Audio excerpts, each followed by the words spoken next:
සින්දුවේ play කරලා තින්නේ 4/4 slow beat එක. ඉතින් අපේ අලුතෙන් පුරුදු වෙන යාළුවන්ට ලේසි විදියකුයි අපේ ප්ලේ කරන්න පුළුවන් යාළුවන්ට තව විදියකටයි මම කියලා දෙන්නම් මේ beat එක. අලුතෙන් පුරුදු වෙන යාළුවෝ මෙන්න මේ විදිහට ප්‍රැක්ටිස් කරන්න. මේ ගොඩක් ලේසි. මම ස්ටෙප් දෙකකින් ඉඳලා පළවෙනි ස්ටෙප් එක එන්නේ මෙහෙමයි. අපේ හුරුවකින් ඕපන් එක. හුරුවත කියන තමන්ට හුරුව තමත් එක්කට මමත් දකුණත් එක්කට දකුණත් මමත් දකුණත් අනිත් පැත්තට ප්ලේ කරන්න. මේ ටෝන්ස් ප්ලේ කරන විදිය ගැන මම TikTok එකේ මුලින්ම පින් කරලා තියෙන වීඩියෝ එකේ තියෙනවා. YouTube එකේ තියෙනවා බේසික් ටෝන්ස් ප්ලේ කරමු කියලා වීඩියෝ එකක්. ඒකේ තියෙනවා මේ ටෝන්ස් ප්ලේ කරන විදිය ගැන මම සරලව කියලා දෙනවා. හොඳයි වෙන වෙන්නේ පළවෙනි ස්ටෙප් එක. අපේ හුරුවතින් ඕපන් එකයි හුරු නැති අතින් රිම් ෂොට් එකයි. දෙවෙනි කෑල්ල එන්නේ මෙහෙමයි. හුරුවතින් ඕපන් දෙකයි හුරු නැති අතින් රිම් ෂොට් එකයි. දැන් පළවෙනි කෑල්ලයි දෙවෙනි කෑල්ලයි ආවට පස්සේ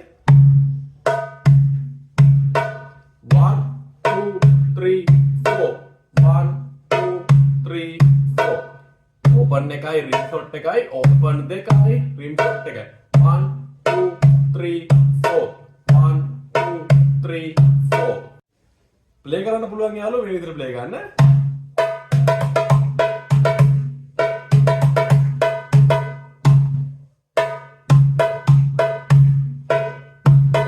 ස්ටෙප් තුනෙන් ඉඳලා පළවෙනි ස්ටෙප් එක එන්නේ මෙහෙමයි.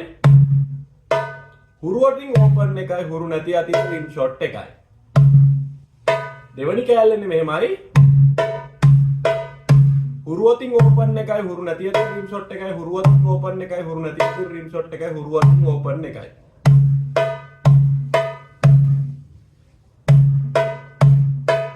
දැන් පළවෙනි කෑල්ලයි දෙවෙනි කෑල්ලයි ආවට පස්සේ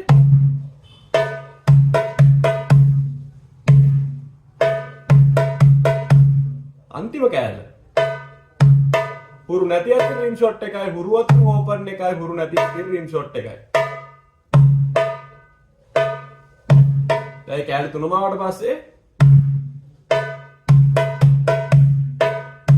1 2 3 4 1 2 3 4 1 2 3 4 1 2 3 4 स्लो बैटरी स्कैन टिकट की स्पीड कर 1 2 3 4 1